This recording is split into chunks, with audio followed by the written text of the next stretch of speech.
उसके बाद फिर आइए एक और उन्होंने भी झूठी बात गढ़ी। बात करते हुए कहते हैं कि यजीद का हाल यह था कि हजरत इमाम हुसैन ने उसको अमीरुल मोमिनीन मान लिया था, अपना खलीफा मान लिया था। अब आइए जरा ये वीडियो सुन लीजिए, पूरी तारीख ही बदल दी इन्होंने साहब ने। कहा कि तीन बातों में से एक बात मेरी तरफ से मान लो, इख्तर मिन्नी अहदा सलात, तीन बातों में से एक बात मेरी तरफ से मान लो, इख्तियार कर लो। क्या? एक तो मुझे किसी महाज पर भेज दो जहां मुसलमान लड़ रहे हैं, या तो मैं जहां से आया हूं वहां मुझे जाने दो, मक्का से आया हूं मक्का चले जाने दो, या मैं अपना हाथ यजीद के हाथ में रख दूं, यानी बैत कर लूं। बैत पर आमादगी हजरत हुसैन ने जाहिर कर दी थी। यह इस बात की दलील है कि यह मारका हक़ व बातिल नहीं था, वो भी यजीद के बारे में अपना ज़हन साफ किए हुए थे और ये कूफा वालों के वरगलाने से ऐसी हरकत कर रहे थे। इमाम हुसैन कूफा वालों के वरगलाने से ऐसे हरकत कर गए। उन्होंने क्या कहा? यजीद के पास भेजो ताकि मैं अपना हाथ यजीद के हाथ में दे दूं, झगड़ा ही खत्म। तो जब ये इमाम हुसैन अगर उसके हाथ में हाथ देने के लिए तैयार हो गए थे तो फिर तो झगड़ा ही खत्म हो गया था ना। लेकिन उसके बाद उसने कहा कि नहीं, असल में मामला क्या हुआ कि कूफा वालों ने वरगला के इमाम हुसैन को बुला लिया था और फिर इमाम हुसैन के खिलाफ साजिशें की। तो यजीद को पता चलता तो वह अहले कूफा को सजा देता, तो इसलिए अहले कूफा वालों ने खत्म कर दिया। सबसे पहली बात, इमाम हुसैन अगर बैत के लिए तैयार होते तो मक्का से कूफा आने की क्या जरूरत थी? इस पर अभी भी हम बाद में गुफ्तगू करेंगे। आइए जरा इसको भी सुन लीजिए पहले। दूसरी बात ये कि हजरत हुसैन रजी अल्लाह ताला अन्हु ने खुद यजीद को अमीरुल मोमिनीन कहा है। ये देखिए, ये किताब है यजीद इब्न मुआविया पर इल्ज़ामात का तहकीकी जायज़ा, और इस किताब के मुअल्लिफ हैं अजीज़म किफ़ायतुल्लाह सनाबिली, जो फ़न रिजाल पर बड़ी गहरी नज़र रखते हैं। और मेरा ख्याल ये है कि ये दुनिया में पहली किताब है जो इस मौजू के ऊपर इतनी मुहक्किकाना लिखी गई है। इसके अंदर हवाला दिया गया है कि सहाबा में से अब्दुल्ला इब्न अब्बास ने उन्हें यानी यजीद को नेक और सालेह तरीन शख्स कहा है। हवाला है नंबर 2 पर, अंसाबुल अशराफ लिल बलाजरी, अंसाबुल अशराफ लिल बलाजरी में हजरत अब्दुल्ला इब्न अब्बास रजी अल्लाह ताला अन्हु का यह कौल मौजूद है, और इस कौल की जो सनद है वो हसन लिजाती है, वह इस्नादुहु हसन लिजाती। इसी तरीके से हजरत हुसैन रजी अल्लाह ताला अन्हु ने जो यजीद को अमीरुल मोमिनीन कहा है, इसका हवाला है तारीखुल उममी वर रुसुली वल मुलूकी लित्तबरी, और इस रिवायत की भी सनद सही है, वह इस्नादुहु सहीहुन।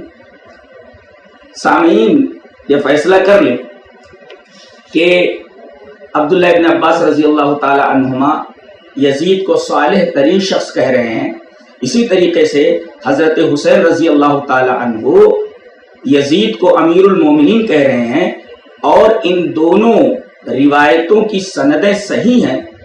तो अब आप फारूक रज़वी से जवाब तलब करें कि नासिबी कौन है और इमाम हुसैन रजी अल्लाह ताला अन्हु का मुखालिफ कौन है और सहाबे किराम का मुखालिफ कौन है। ये मुझसे जवाब तलब कर रहे, जवाब सुन लो।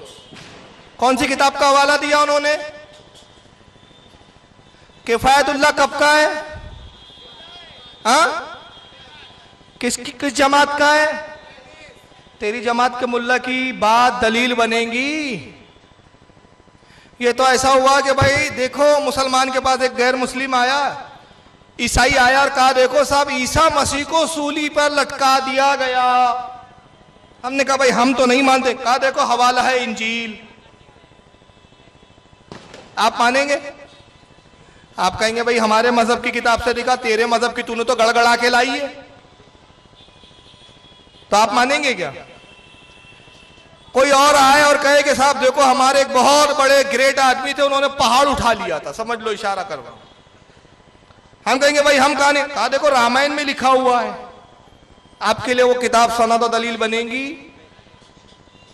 बनेगी क्या? तेरे घर की किताब। लेकिन हो सकता है चालाक है, कहेंगे नहीं साहब उसमें हवाला है। किसका हवाला है? अंसाबुल अशरफ बलाजरी की। और तारीफ करते हुए क्या कहता है? मौलवी किफायतुल्लाह सनाब अली साहब ये इस वक्त बहुत बड़े अल्लामा है, बहुत बड़े हैं, इन पर रिजाल पर, अस्मा और रिजाल पर बड़ी गहरी नजर है इनकी। अभी मैं बताता हूं कितनी गहरी नजर है इसकी। और क्या लिखा है वहां पर? इसकी सनद क्या है? हसन ले जाती ही, हसन है इसकी सनद। अच्छा साहब चलिए आइए, पहले इसको दिरायत के उसूल पे हम पर रखते हैं। दिरायत समझता है आपको? एक होता है रिवायत और एक होती है दिरायत। रिवायत क्या होती है? मैं एक मिसाल देता हूं आपको समझाने के लिए। मैं ये कहता हूं कि साहब जंगे बद्र के अंदर खालिद इब्न वलीद आए। खालिद इब्न वलीद के दोनों हाथों में तलवार थी और तलवार चलाना शुरू किया। इधर की भी फौज को काटा, इधर की भी फौज काटा। 1000 लोगों को खालिद इब्न वलीद ने मार दिया। देखो इसके सारे रावी सच्चे हैं, सिखा है। आप मानेंगे कि नहीं मानेंगे रिवायत? बोलिए। हाँ मान लेंगे ना? क्यों मानेंगे? आप इसलिए मान लेंगे, कहेंगे देखो यार रिवायत सही है, रावी सही है, लेकिन उसूल दिरायत पर ये रिवायत रद्द कर दी जाएंगी, नहीं मानी जाएंगी।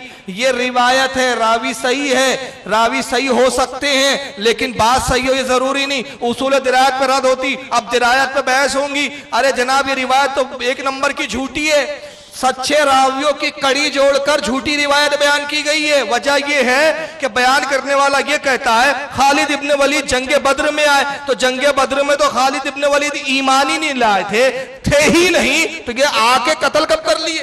जी जी जी। तो इसका मतलब ये रिवायत दिरायत के उसूल पर रद्द हो गई।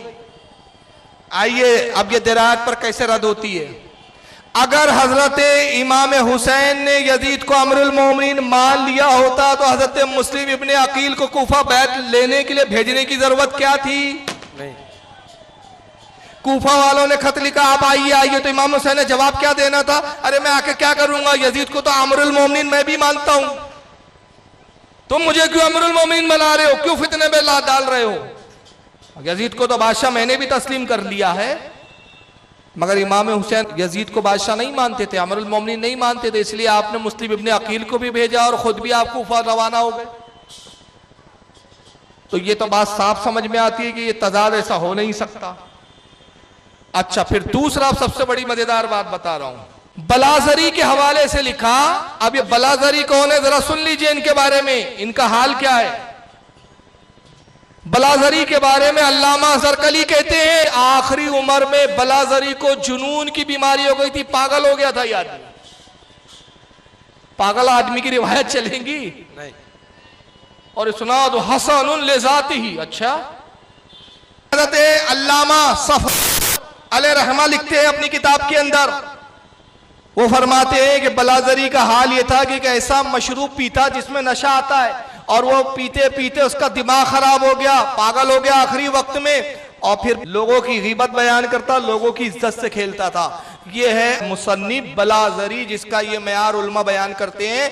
और ये फन्ने अस्मा और रिजाल के इतने माहिर है कि जब उन्होंने ये हवाला दिया तो ये नहीं देखा कि जिस बलाजरी की किताब से हम ये सब हवाले नकल कर रहे हैं उसका हाल ये है कि उस पर उलमा ने अइम्मा ने जराहे किए, उसको मजनून कहा है, पागल कहा है। तो पागल आदमी की रिवायतें मानी नहीं जाती। और अगर मानता है तो इसका समझ में आ गया पागल की बात पागल ही मान सकता है। जी जी जी बेशक। ना उसने सनद नहीं पढ़ी। उसका एक रावी है अल-खालिद बिन सईद बिन हमदानी, जिसके बारे में अल्लामा ज़हबी मीज़ानुल इत्तिदाल जिल्द 2 सफ़ा 8 पे लिखते हैं ज़ईफ रावी है, सिका रावी नहीं, और इसका एतबार सिका रावी से गिरा हुआ है, एतबार नहीं किया जाएगा इस पर। अल्लामा ज़हबी इसके बारे में जरा कर रहे हैं।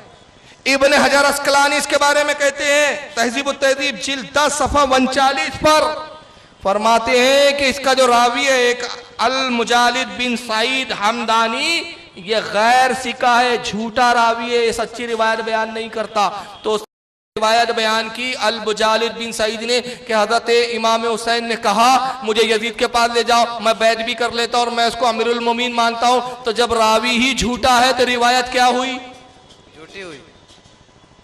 तो अपने अब्बा को बचाने के लिए क्यों इतना पापड़ बेल रहे हो यार? कुछ नहीं होने वाला तुम्हारा। क्यों? यजीद को अमीरुल मोमिनीन इमाम हुसैन क्या मानेंगे? जरा ये भी रिवायत जरा देख लीजिए। अल्लामा ज़हबी तहज़ीबुल कमाल में क्या लिखते हैं?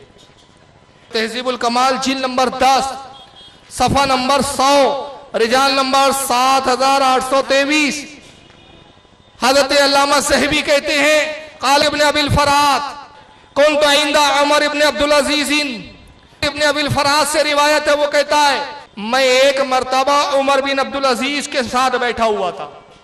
और ये रिवायत की एक बड़ी खास बात है भाई। उमर बिन अब्दुल अज़ीज़ कौन है मालूम है? यजीद की खानदान के, उसी खानदान के जिस खानदान का यजीद है। यजीद के बहुत बाद में हुए, लेकिन यजीद के खानदान के होने के बावजूद इनकी शान ये थी कि ये पहली सदी के पहले मुजद्दिद तस्लीम किए गए। वजह क्या थी? ये मुत्तकी परहेजगार थे, अहले बैत का एहतराम करते थे, वक्त के बहुत बड़े आलिम थे। इमाम अहमद इब्न हम्बल की सोहबत उठाई थी, बड़े बड़े आइम्मा इनकी बारगाह में खुद हाजिरी दिया करते थे। ये खुद वक्त के आलिम थे, मुजद्दिद थे, खानदान यजीद का था, लेकिन यजीद से कितनी बेजारी थी। इब्न अबिल फरात कहते हैं कि मैं हजरत उमर बिन अब्दुल अजीज की खिदमत में मौजूद था। फज़करा रजुलुन यजीद इब्न माविया, तो एक शख्स ने यजीद का जिक्र किया, यजीद इब्न माविया का। और जब यजीद इब्न माविया का जिक्र किया तो उसने क्या कहा? क़ाला अमीरुल मोमिनीन यजीदो, का अमीरुल मोमिनीन यजीद यूं फरमाते हैं, अमीरुल मोमिनीन यजीद यूं कहते हैं। फ़क़ाला उमरा, हज़रत अब्दुल्लाह इब्न उमर को जलाल आया, जैसी देखा कि ये यजीद को क्या कह रहा है? अमीरुल मोमिनीन। तो हज़रत उमर बिन अब्दुल अजीज को जलाल आया और कहा तक़ूलु अमीरुल मोमिनीन यजीद, हो तूने यजीद को अमीरुल मोमिनीन कहा। व अमरा भी फदरिबा इशरीना सौता, का इसकी सजा यह है कि इस खबीस को 20 कोड़े लगाओ कि इसने यजीद को अमीरुल मोमिनीन कहा। तो कैसे कहा? जी बेशक बेशक। कितने कोड़े लगवा रहे हैं अमीरुल मोमिनीन कहने पर? 20। और अगर इस नाज़बी को अगर उमर बिन अब्दुल अजीज आज देख ले तो लोग क्या करते हैं? ये रिवायत झूठी नहीं है। आगे क्या लिखते देखिए, आपके सामने लिखा हुआ है। अल्लामा ज़हबी आगे कहते कि याहिया बिन अब्दुल मलिक बिन अबी गुनिया ने रिवायत किया, जो कि पुख्ता और सिका रावी है। सिका रावी है, इसके झूठे रावी नहीं। ये सच्ची रिवायत बता रही है कि उमर बिन अब्दुल अजीज उस खानदान के होने के बावजूद यजीद को अमीरुल मोमिनीन कहने वालों को 20 कौड़े लगा रहे हैं, तो इमाम हुसैन उस खबीस को अमीरुल मोमिनीन कैसे कह सकते हैं?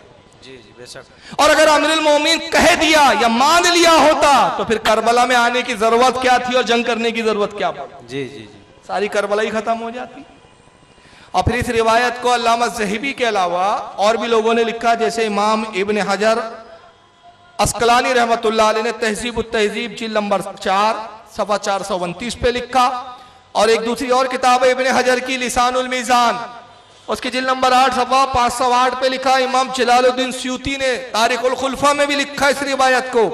इमाम इब्न हजर अल मक्की अल हैतमी अल शाफ़ई ने अस्सवाइकुल मुहर्रिका के अंदर भी इस रिवायत को बयान किया। तो इससे पता चला कि किफ़ायतुल्लाह साहब की फन्ने अस्मा और रिजाल पर कितनी गहरी नजर है। और उसमें दावा क्या किया? ये दुनिया की पहली किताब है जो इतनी मुहक्किकाना लिखी गई। तो बात समझ में आ गई, तुम्हारे जुमले से ही पता चला कि जब यजीद के दिफा में पहली किताब है तो आज से 14 साल तक सब यजीद को लानत भेज रहे थे, अब तुमने पहली किताब लिखी जिसमें यजीद को रहमतुल्लाह अलैह कह रहे हो।